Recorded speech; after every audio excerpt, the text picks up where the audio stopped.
जब श्री कृष्ण मथुरा में राज्य कर रहे थे, तब लगातार युद्ध और साजिशों से थक चुके यादवों को उन्होंने एक नई जगह बसाने का निर्णय लिया। वे अपने परिवार और लोगों को लेकर उत्तर भारत से बहुत दूर गुजरात के समुद्र तट तक आए।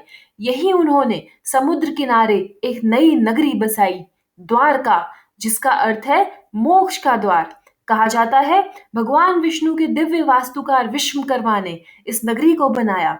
समुद्र देवता समुद्रराज ने कृष्ण के अनुरोध पर भूमि दी ताकि यह दिव्य नगरी बसा सकें। चमकते महल, संगमरमर के स्तंभ, मोती और सोने से सजे मंदिर, यह थी स्वर्ण नगरी द्वारका। लेकिन द्वारका की कहानी संघर्ष से भरी है। महाभारत युद्ध के बाद कौरव माता गांधारी ने अपने 100 पुत्रों की मृत्यु के लिए कृष्ण को शाप दिया कि जैसे उन्होंने पांडवों और कौरवों के बीच विनाश देखा, वैसे ही वह अपनी जाति का अंत अपनी आंखों से देखेंगे। और शाप सच हुआ। द्वारका धीरे धीरे पतन की ओर बढ़ी। त्योहारों में शराब, अहंकार और कलह बढ़ती गई। एक दिन प्रभास तीरथ में यादवों में झगड़ा हुआ और सब एक दूसरे को मारने लगे।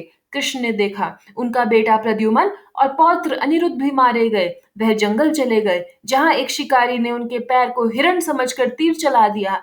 वह तीर विषैला था और कृष्ण का धरती पर अवतार समाप्त हुआ।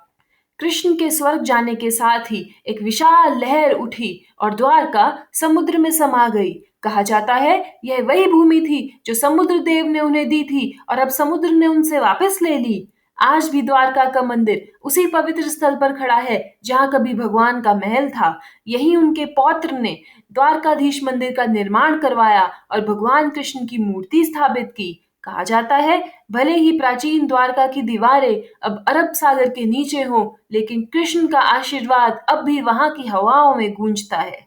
जय श्री कृष्ण।